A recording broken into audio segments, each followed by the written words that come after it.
siga sendo, nestes dias, no mínimo turbulentos, a nossa maior inspiração. É uma grande alegria podemos voltar, em particular no meu caso, depois de 2, 3 semanas de viagem a trabalho.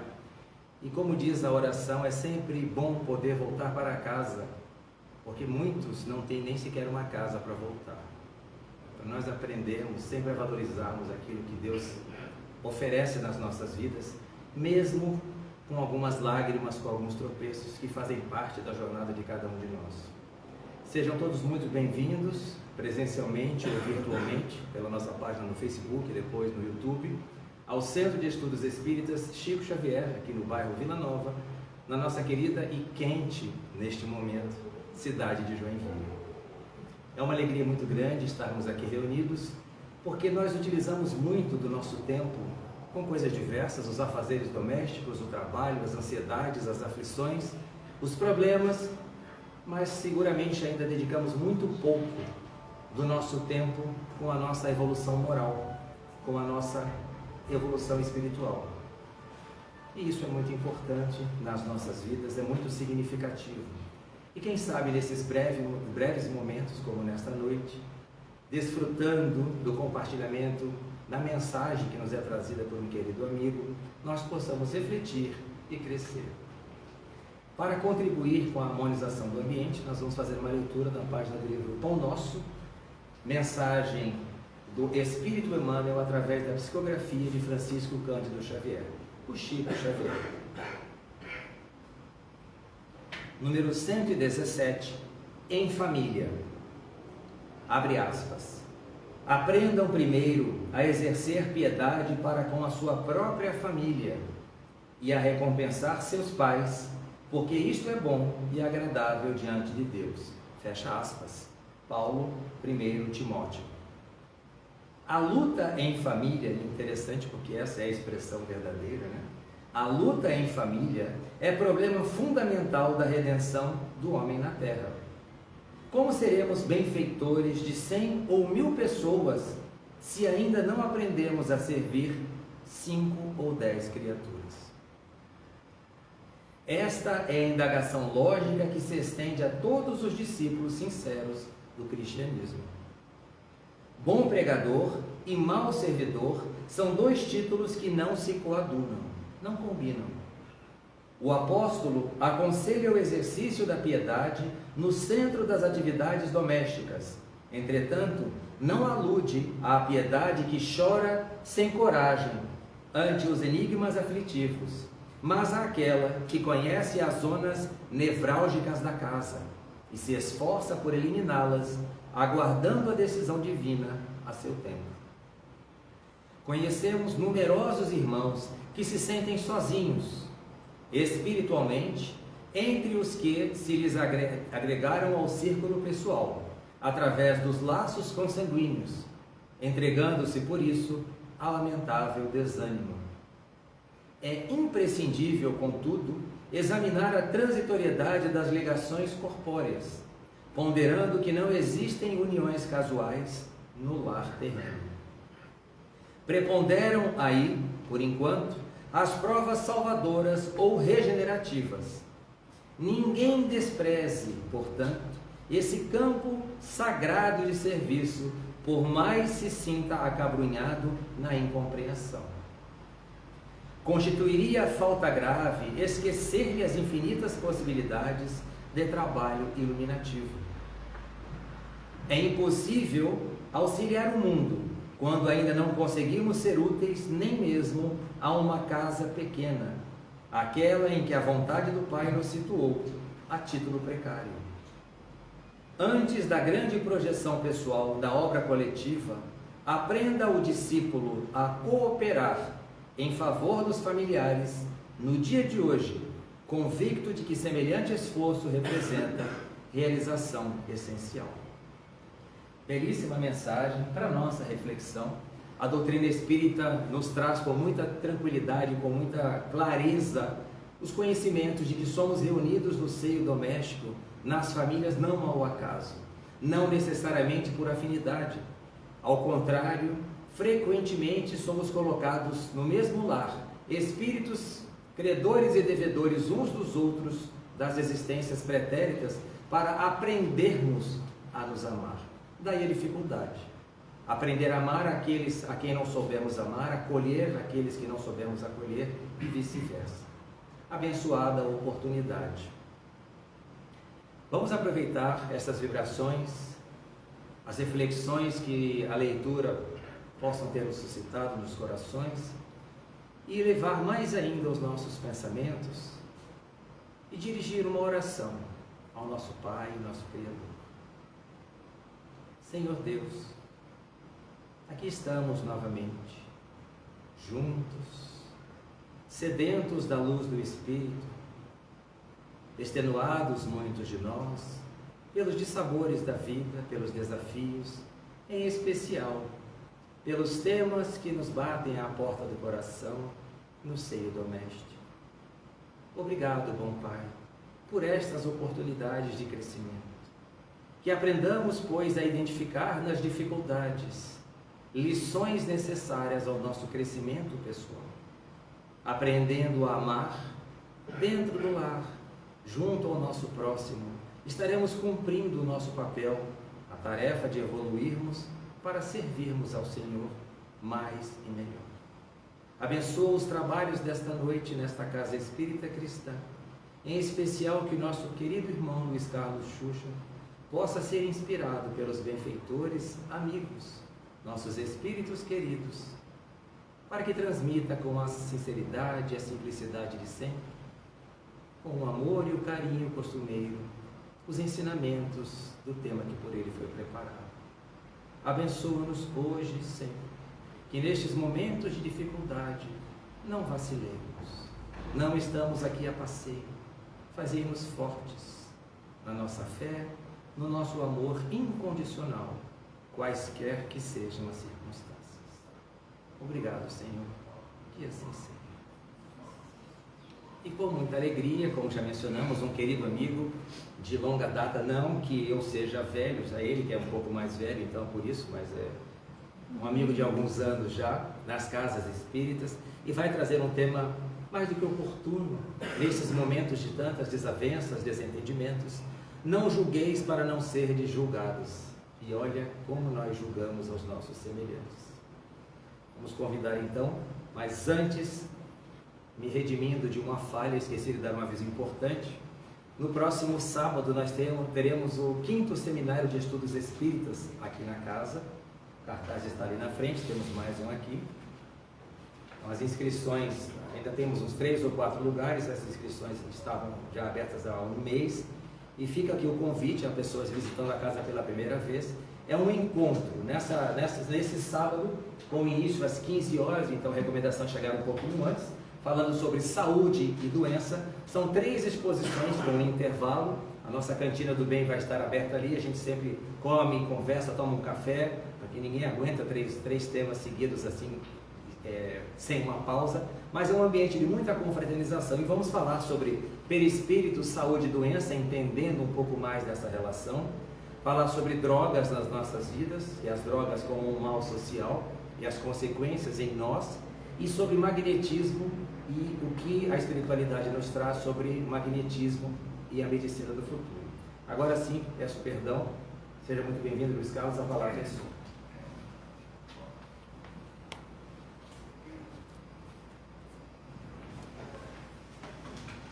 Boa noite a todos, que a paz do Mestre esteja com todos. A minha gratidão pelo convite que a casa fez e também a dificuldade de encontrar um tema. Porque a gente estuda um pouco, né? Um dia tem 24 horas, uma semana tem 7 dias, e aí você, quando soma, é 1 hora por semana, 2 horas por semana que você se dedica a um estudo. Eu poderia dedicar muito mais. Mas o tema, alguém botou na minha mão. Não julgueis para não sermos julgados. E para começar a falar diretamente sobre esse tema, fui buscar um texto que eu já recebi no tempo que a gente trocava e-mails de bom dia. Hoje a gente manda WhatsApp bom dia, mas na época era dos e-mails. Então imagina quantos anos atrás que já existe esse texto, né? É um texto muito interessante, tem o nome de Os Lençóis da Vizinha. Alguém deve ter recebido recentemente, nos últimos 20 anos, vamos dizer assim, né? Mas ele é propício ao tema. Enquanto tomavam um café, a mulher reparou através da janela da sua vizinha que pendurava lençóis no varal e comentou com o marido: que lençóis sujos ela está pendurando no varal, está precisando de um sabão novo. Se eu tivesse intimidade, perguntaria se ela quer que eu a ensine a lavar as roupas. O marido observou calado.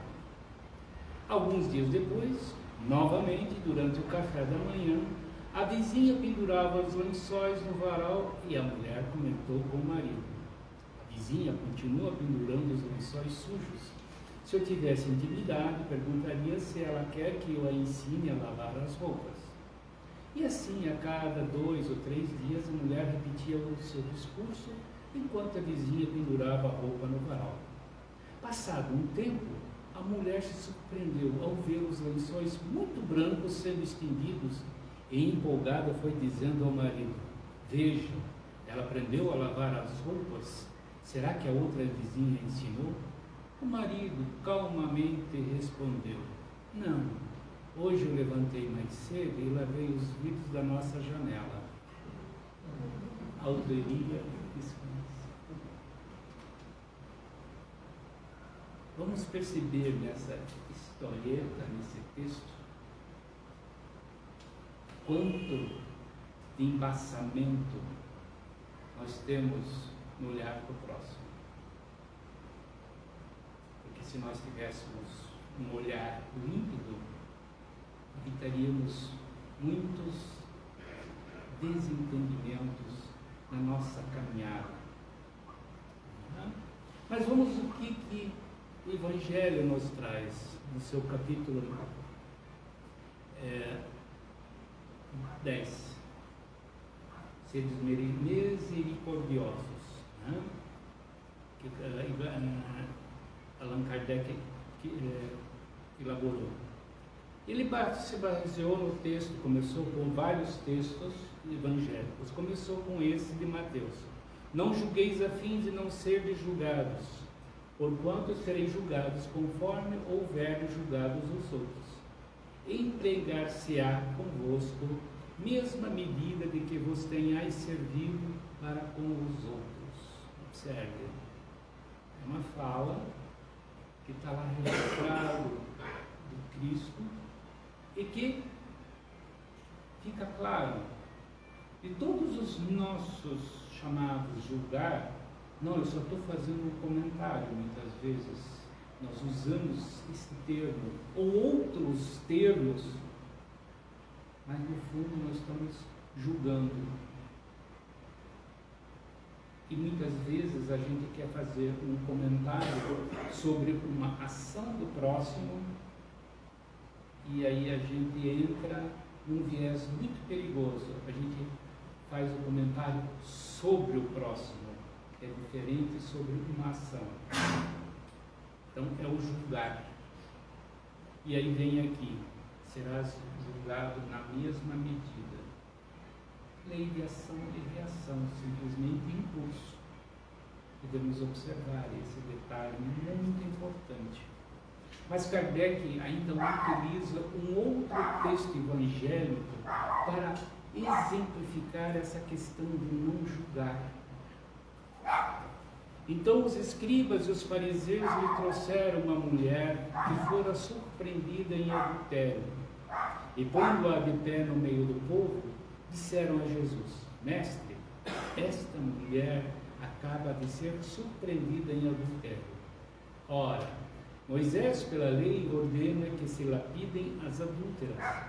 Qual sobre isso a tua opinião? Diziam isso para tentarem e terem que acusar Jesus. Porém, Abaixando-se, entrou a escrever na terra com o dedo. Como continuasse a interrogá-lo, ele se levantou e disse: aquele dentre vós que estiver sem pecado, atire a primeira pedra.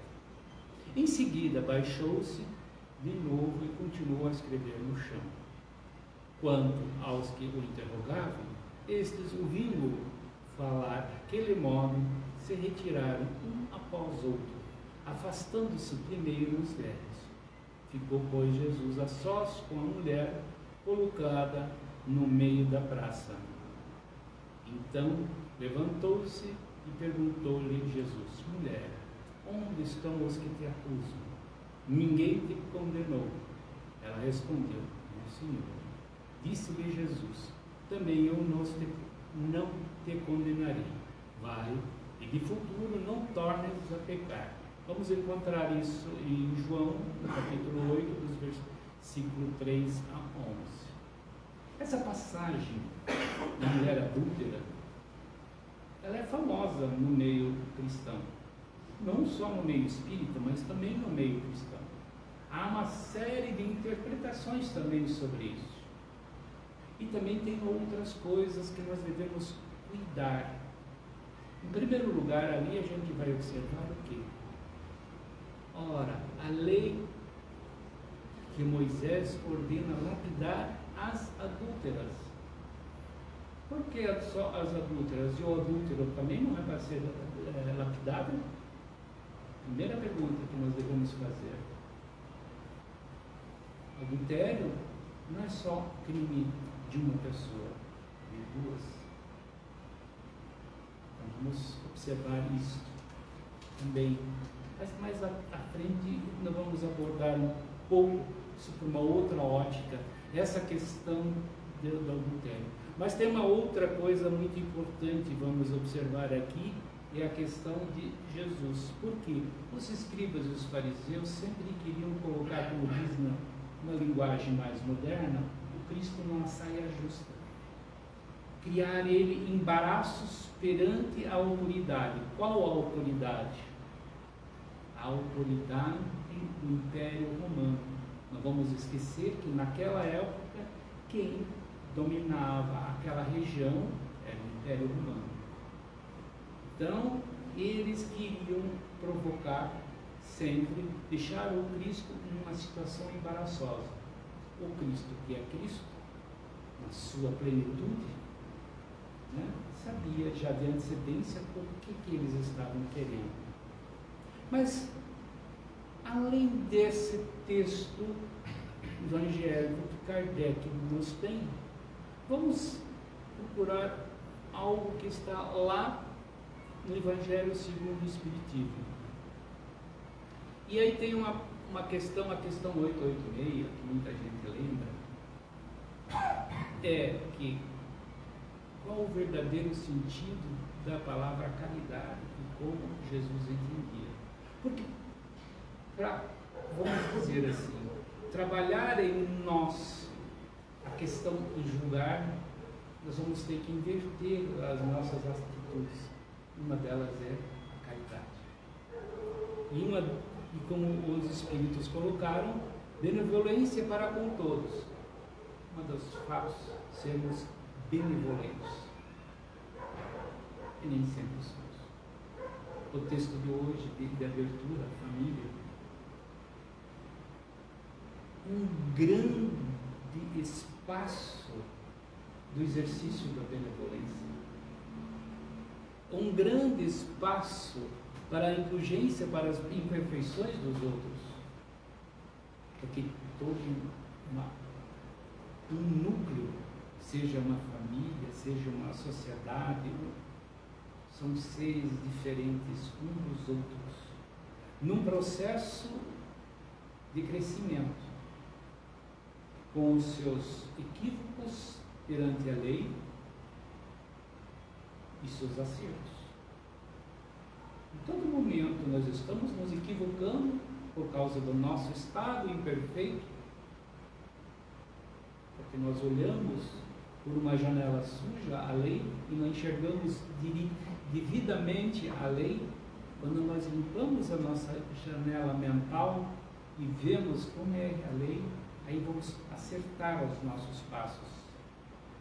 Então, indulgência, porque cada um pode cometer também esses equívocos, como nós também fazemos. E o último, perdão das ofensas, é também importante. Você que consegue entrar nesses 3 princípios, os Espíritos nos colocam como o Cristo entendia a caridade, ele não vai mais, ou vai diminuir o máximo possível de fazer o ato de julgar o próximo. Mas tem uma outra questão também que Kardec coloca, que é lá na lei de justiça, amor e caridade. Incorre em culpa o homem por estudar os defeitos alheios? Aqui está diferente. Eu tenho culpa de olhar o que o meu irmão está fazendo e estudar aquele ato. Eu me torno culpado ou não? Incorrerá em grande culpa se eu fizer para criticar e divulgar. Observo os equívocos do meu irmão e vou fazer o quê? Muito comum, né? Maledicência, mais fácil. Tem um amigo nosso que diz assim, fufuca, fazer fofoca. Fulano, tu não sabia daquilo que Ciclano fez? Eu vi um equívoco e critiquei, divulguei. Sou grande culpado nisso, nessa ação. Porque eu crio um embaraço para aquele de quem eu estou falando. Eu provoco uma energia em torno dele ruim. Em outras palavras, eu sou responsável por atitudes negativas que ele está sofrendo. E aí vem lá, será julgado na mesma medida. Então, não posso no futuro reclamar de atitudes que eu fiz se eu vou sentir essas atitudes. Mas os Espíritos ainda continuam. Porque será faltar com a caridade. Lembramos como é que Cristo olha a caridade? Via. Se eu fizer para tirar daí proveito, para evitá-los, tal estudo poderá ser-lhe de alguma utilidade. De alguma utilidade. Então, quando nós observamos um equívoco do próximo, a gente não comenta. Mas eu vou tomar o devido cuidado para não incorrer também no mesmo erro. Então, aí a minha observação em relação ao que acontece em relação ao próximo tem uma utilidade. Importa, porém, não esquecer que a indulgência para com os defeitos de outrem é uma das virtudes contidas na caridade. Antes de censurares as imperfeições dos outros, vedes se de vós não poderão dizer o mesmo.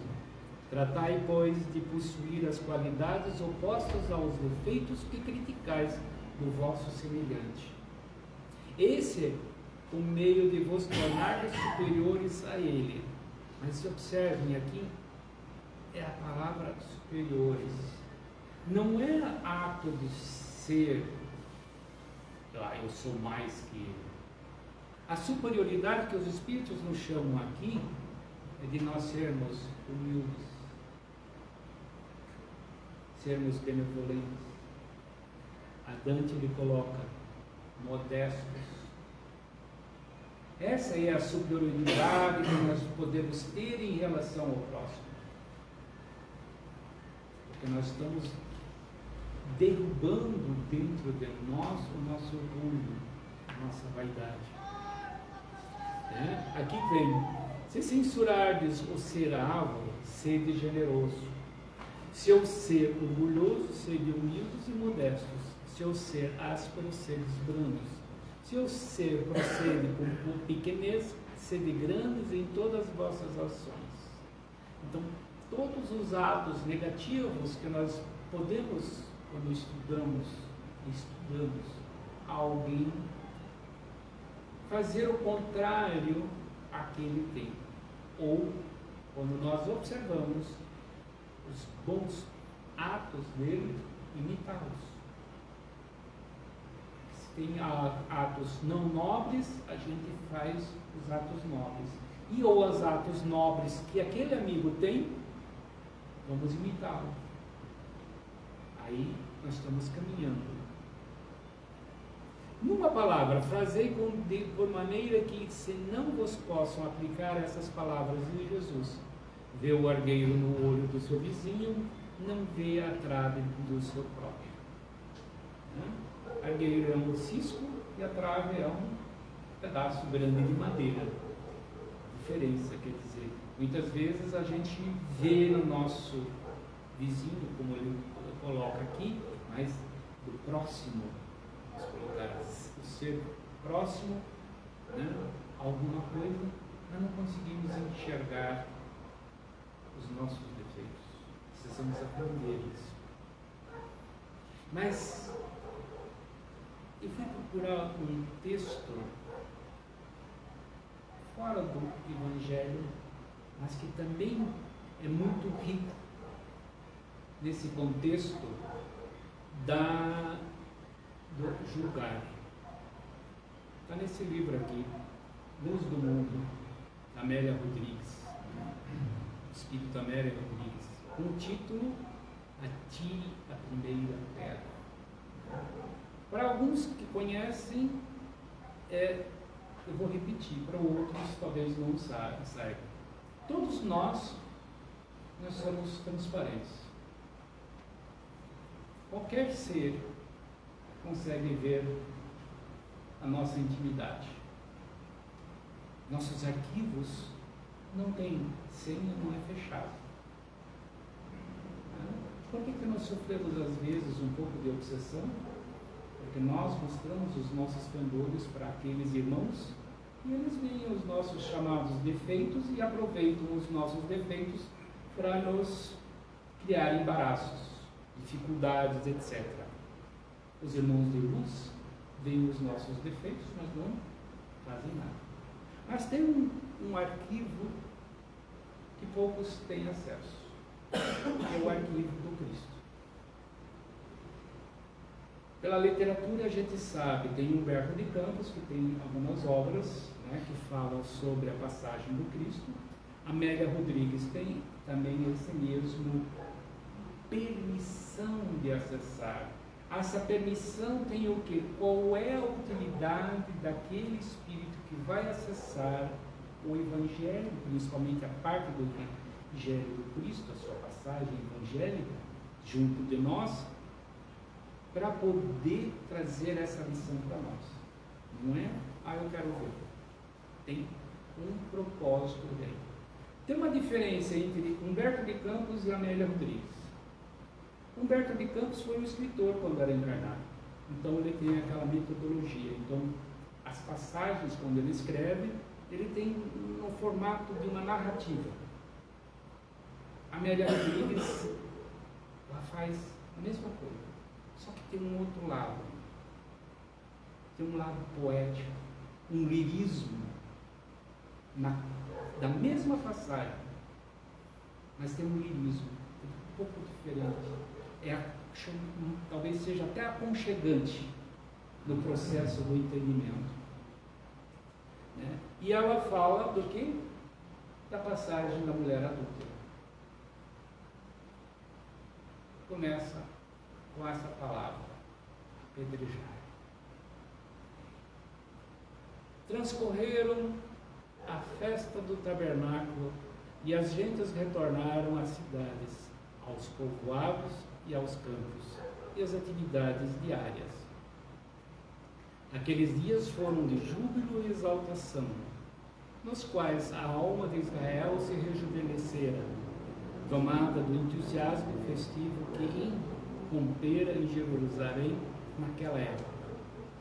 As comemorações invocadas dos dias passados no deserto sob as tendas após a saída do Egito significavam vitória do povo sobre o estigma do cativeiro e das rudezas das provações. Então aqui o que ela está fazendo? Ela está construindo um cenário primeiro. O que era naquele momento, o que estava transcorrendo? Estava transcorrendo o quê? Quem lembra, quem estudou, quem já viu, né, quem vem de outros segmentos cristãos, né, lembra da passagem da Gênesis, da saída do povo judaico do Egito. Tem todo um contexto ali. E eles comemoram esse evento da libertação. Então tem uma festividade. E Cristo também estava naquela época lá em Jerusalém. Aqui Amélia continua, coloca lá não bem as bem-aventuranças, mas o contato dele com o povo, as suas relações, as suas boas mensagens com o povo. E aí vem o quê? Ele estava próximo à porta de Nicanor, do lado leste do templo, chegado pelo caminho do Monte das Oliveiras, acompanhado dos discípulos. Narra João com emotividade e linguagem sucinta. O que ela não está registrando aqui? A passagem. Os escribas e os fariseus trouxeram uma mulher que fora surpreendida em adultério e apresentaram dizendo: Mestre, esta mulher foi apanhada em adultério. Moisés manda que se lapidem tais mulheres pelo apedrejamento. Tu, pois, que dizes? Ele olhou de relance a mulher, ultrajado, se abaixou, sensibilizado, com o dedo começou a traçar garratuchas no solo. E aí vem uma nota, que Amélia, não sei se é da Amélia ou do editor, mas tem uma nota muito interessante. Mas vamos começar. No meio de uma festividade, entra o quê? Alguém que quer julgar. E já está pronto para execução, não está nem querendo ver os lados, as defesas. O julgamento era somente uma desculpa, porque o que queria mesmo era a execução. Mas o que traz a nota de interessante? Narram diversos intérpretes deste texto que, escrevendo no chão, o Senhor grafava a marca moral do erro de cada um, que observava, fazendo que recordasse suas próprias imperfeições. Por exemplo, ladrão, adúltero, caluniador. Lembra que falei que nós somos transparentes? O mestre vê tudo e conseguia ver o estado moral de cada ser que estava presente naquela turba. Ele é o mestre, que sabe, observa. Então, como é que alguém pode pedir algo que também é? A interrogação se demorava no ar sem resposta. Ele era o embaixador da verdade, porém o príncipe representativo da paz e do amor. Moisés significava a aspereza literal da lei fria e dura. Vamos lembrar um pouco Moisés. Quem era Moisés? Moisés foi o enviado do Cristo para auxiliar um determinado povo que já acreditava num Deus único. Não da forma como hoje a gente olha, mas um Deus único. Nas suas condições, ele recebeu a missão do alto para fazer o que tinha que fazer. Mas ao mesmo tempo, por serem um povo ainda ignorante, precisava ter a rudeza. Então ele trazia a mensagem do alto, mas ao mesmo tempo ele era o quê? Um legislador humano, para manter a disciplina. Por isso que Amélia coloca isso. Moisés significava a aspereza literal da lei fria e dura, porque precisava, naquele momento em que Moisés estava, precisava ser assim. Mas não significa que tinha que, no futuro, não podia mudar. Cristo, como diz aqui, o príncipe da paz e do amor, 2000 anos depois de Moisés. Roma retirara de Israel o direito sobre a vida dos seus filhos. Ninguém senão o imperador e os seus representantes poderia dispor da vida de qualquer pessoa. Lembremos aqui, lá no começo, na passagem, que queriam colocar Jesus em uma situação de dificuldade, está aqui a razão que a Amélia nos traz.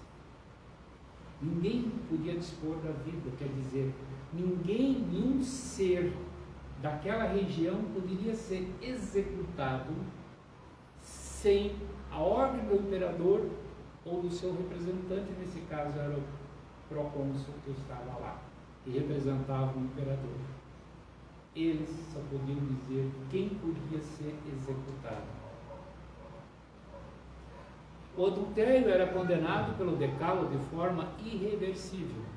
Aí eu fui ver lá nos 10 mandamentos, como é que está escrito. Não cometerás adultério, está lá. Mas tem um detalhe muito importante, observem. Adultério. Não diz quem, se é ele ou ela. É o ato, e não quem está fazendo. É isso que nós devemos observar. Aí a Amélia traz assim um comentário. Outras mulheres ali foram trazidas pela gola dos vestidos, apedrejadas, consideradas mortas, até consideradas mortas no crucifixo. Quantas antes do Cristo dessa ação receberam essa ação?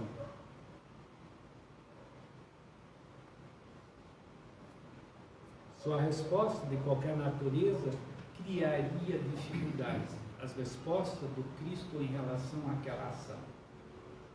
Porque se ele dissesse apedreja, ele estava indo contra Roma. Se ele dissesse não apedreja, ele ia contra as Escrituras. Era só isso que os escribas e os fariseus queriam.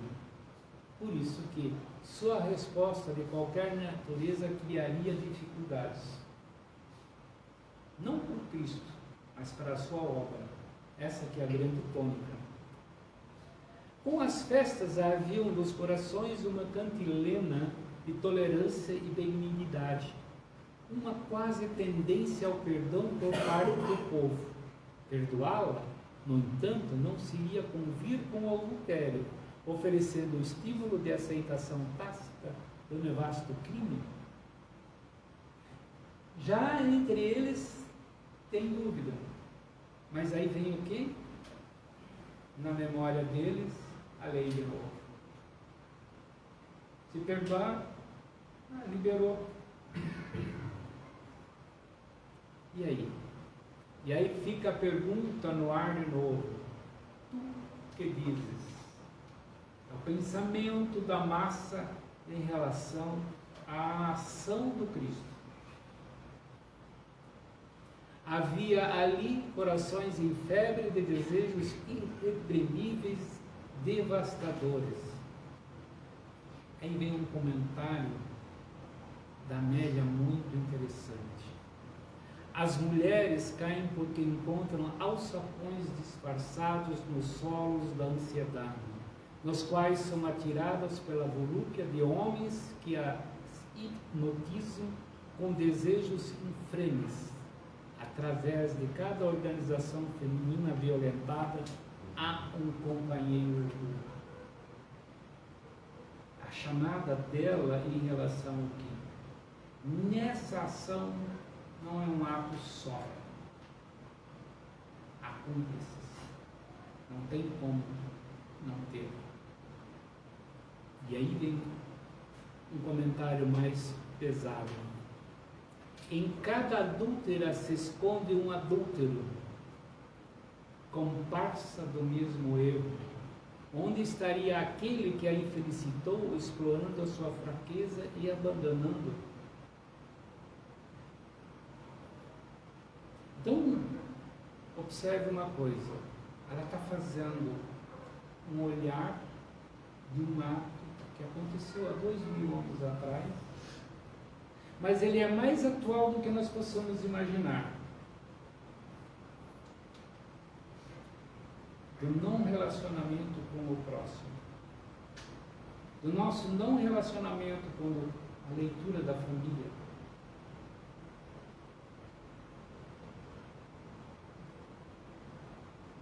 E aí surgem tantos comentários em que nós criamos tantos embaraços para os nossos irmãos. E os nossos comentários vamos assumir, vamos ter que responder em algum momento no futuro. E ela continua. A mulher, não obstante desvalorizada, não representava qualquer significação ante eles. Ela não era nada. Por quê? Porque naquela época o feminino não fazia parte dos contextos sociais. Quando a gente olha e lê, por exemplo, o Sermão da Montanha, onde depois teve a distribuição de peixes e pães, milhares de pessoas estavam presentes. O registro de milhares de pessoas era só masculino. Não se contava naquela época crianças e mulheres. Toda uma estatística que a gente vai ler da época tem que sempre dobrar, porque era só o masculino que era contado. Observe aqui, a mulher, não obstante desvalorizada, não representava qualquer significação ante dele. Mas também tem o que? A ação dela não afetava dele, está em maiúsculo, que é o Cristo. Só depois, quando ele a ergueu do nada e que se encontrava, é que passou a ocupar o devido lugar de rainha e santa no altar do amor e dos corações. Em outras palavras, o Cristo valorizou o ser feminino. Quem é esse espírito que habita um corpo feminino? Um ser, um espírito. E na maior parte das vezes, mais iluminado daquele que habita um corpo masculino. Mas o Cristo enxergou isso. Quem é esses seres espirituais que habitam um corpo feminino? Tu que dizes, volta ao pensamento da turba em relação à ação que está ali. Ele não a fitou certamente para poupá-la da transparência da sua visão. Certo? É aqui que a Amélia nos chama a atenção. Ele não olhou para aquele ser para ver como é que ele é. Em respeito àquele ser que estava ultrajado na massa. Aquele que dentre vós estiver sem erro, atire-lhe a primeira pedra. A frase lhe fluiu dos lábios lentamente, com segurança, nitidez e serenidade. Continuou a escrever no chão. Atire-lhe a primeira pedra. A pedrada. Observe o que o Cristo fez. Alguém estava querendo colocar na mão uma responsabilidade. E ele transferiu a responsabilidade para aqueles que queriam criar, que ele ficasse com um embaraço ou perante o Império Romano ou perante o Sinédrio. Onde que ele coloca a turba que tem que agir pelo seu estado de consciência. Mas todos ali estavam mergulhados em erros, laborados em território infeliz de preconceitos violados, de legislação desrespeitada, de ultrajes ocultos, de crimes que a consciência temia de enfrentar diretamente. Simplesmente uma descrição do estado moral daqueles seres que estavam ali. Como é que nós, na atualidade, estamos no nosso estado moral? É um ponto de reflexão para nós mesmos. Os que estivessem isentos de erros, quem estaria nessa condição? A exuberância da luz solar incide sobre as personagens da cena, que marcaria história na história.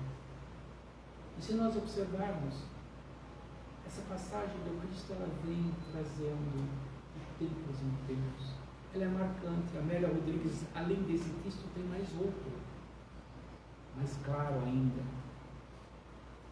Em silêncio, os circunstantes se afastam um a um, a começar dos mais velhos e a terminar pelos mais novos, ficando Jesus e a mulher. Sim, os mais velhos traziam maior soma de empeços e problemas, remorsos e azedumes. Uma vivência, uma existência. Vamos acumulando os nossos equívocos, os nossos acertos com os anos. Por isso que mais velho tem um pouco mais de erros e acertos. Você sabe o quanto de acerto e quanto de erro aquela turma tem. Mas cada um tem o seu quinhão.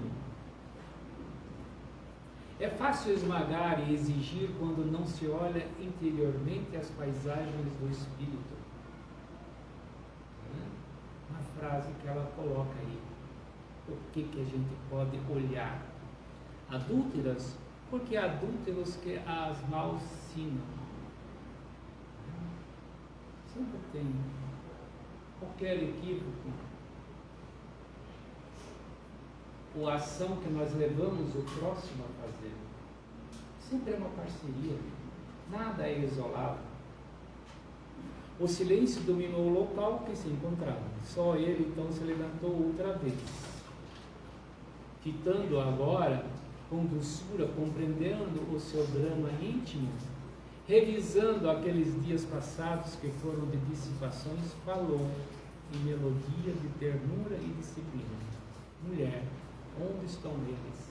Ninguém te condenou, nem eu tampouco te condeno. Vá e não tornes a pecar. Observe, a turba se dispersou, mas falou com melodia de ternura e disciplina.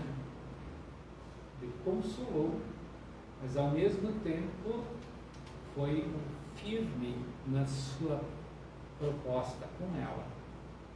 Ele não a julgou, não falou nada, simplesmente recomendou: no futuro, ou não tornes a pecar. Não repita os seus erros. Quantos erros que nós cometemos e repetimos elas, até que chega o momento e percebemos que não tem sentido nós repetirmos, aí mudamos. Nós temos ciência, nós sabemos o que tem que ser feito e o que não deve ser feito. Só que nós não temos a devida consciência ainda. Não registramos. A hora que registramos ela efetivamente, não cometemos mais. É isso que o Cristo começa a trabalhar com ela e através dessa mensagem para nós. A autoridade do Rabi penetra o espírito da mulher infeliz, repudiada, e harmoniza o país da sua alma em guerra, ante dos erros, quanto a indecisão e incerteza, quanto às frustrações e receios que atormentavam aquele ser. Ele acalma aquele ser. Só pela sua energia estar presente, ele já acalma o ser em perturbação. Porque a gente não conhece a história da mulher adúltera. Só sabemos aquele momento. Mas o Cristo sabia. E ele acalma. Quanto flagelo interior e experimenta todo aquele que se entrega ao erro e ao pecado. Aqui tem uma chamada que ela nos faz, muito interessante. Quando a gente se percebe de um equívoco, como é que a gente sente? Quantas noites sem dormir nós temos por um erro que nós cometemos em relação ao próximo? É isso que é.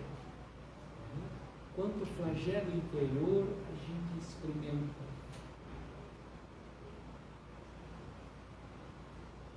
Não tornes a pecar. É o mestre que fala. Então é isso que nós devemos ter, esta consciência de não repetir o erro.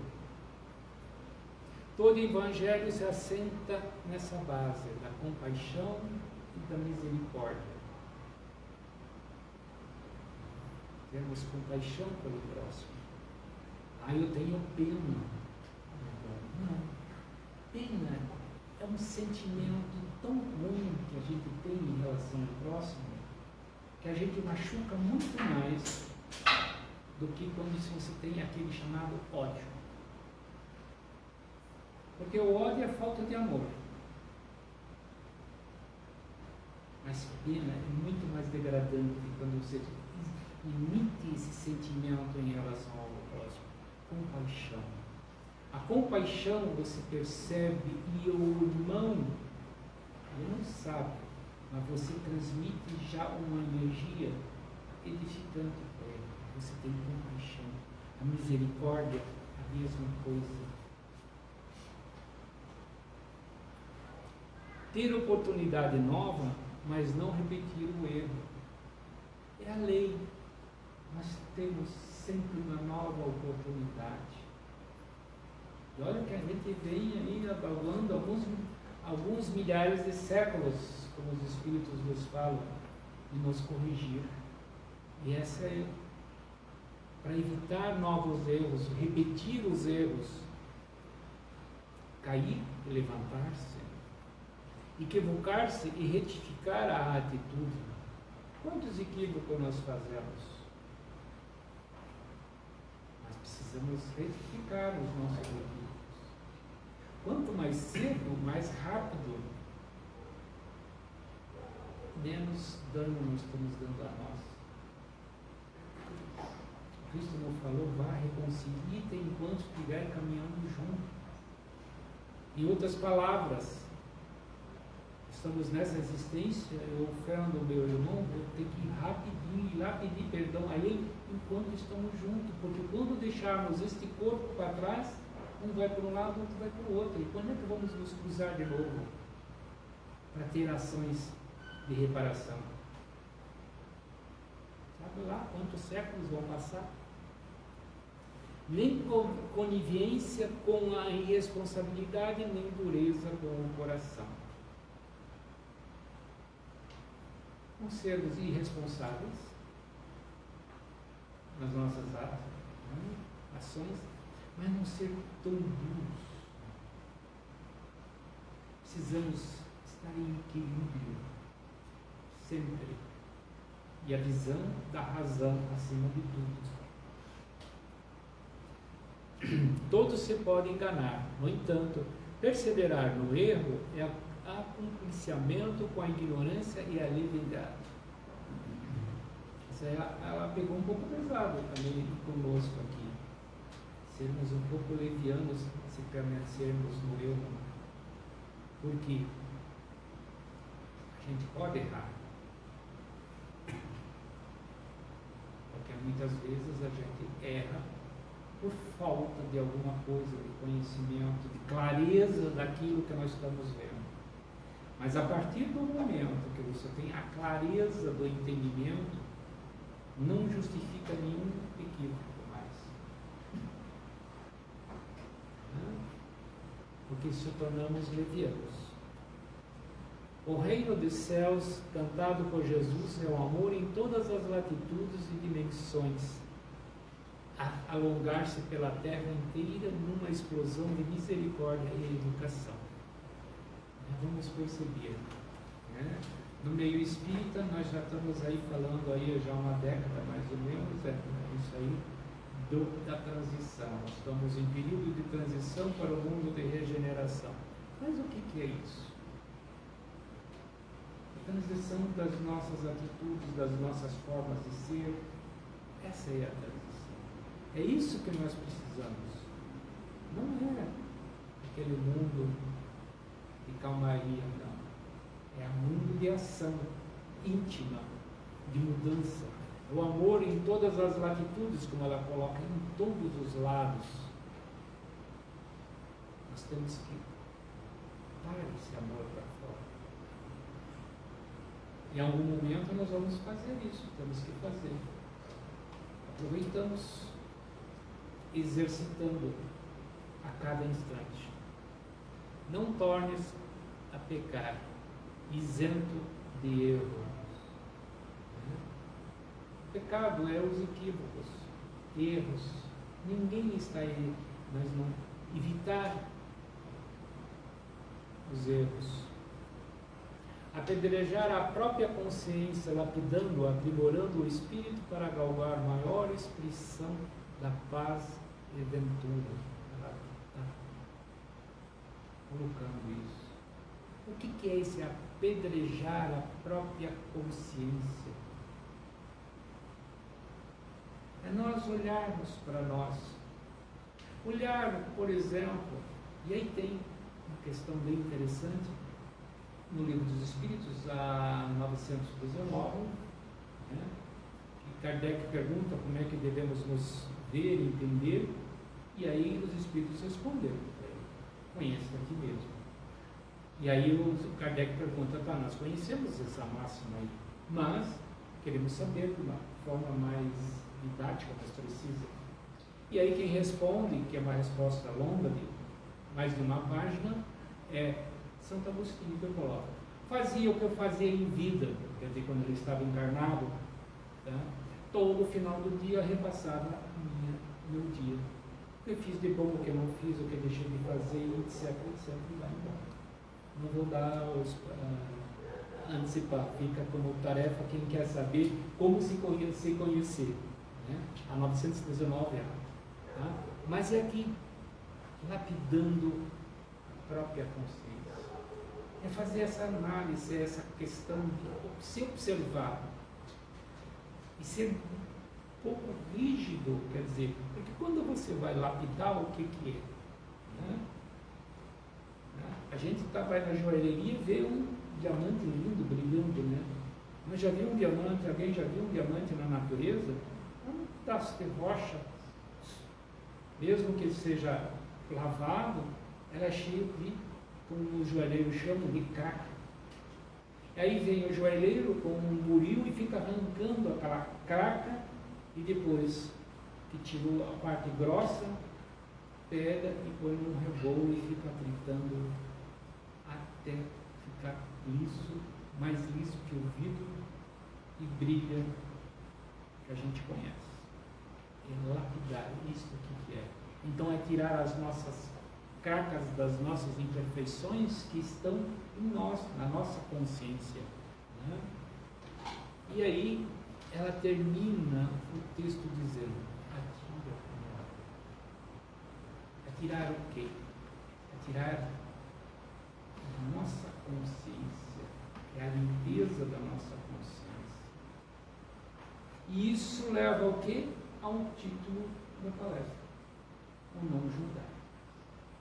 Porque que aquele que faz esse trabalho em si, ele não está mais preocupado com o próximo, nas atitudes para fazer, tecer comentários.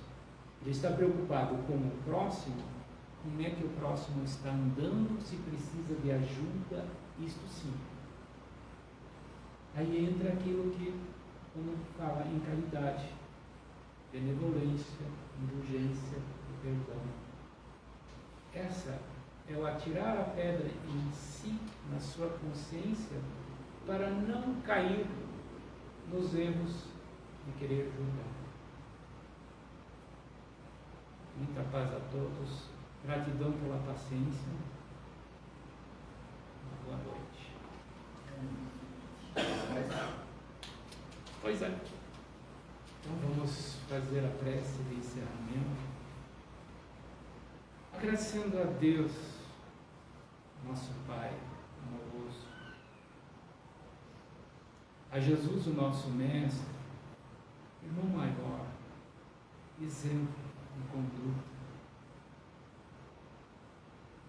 aos mentores espirituais, o Santo Espírita Chico Xavier, bem como aos nossos mentores. Em primeiro lugar, agradecer por esse dia, que tivemos tantas experiências nessa caminhada, nesse dia de hoje. Agradecer por todos os bênçãos que recebemos, as orientações que os nossos amigos nos deram.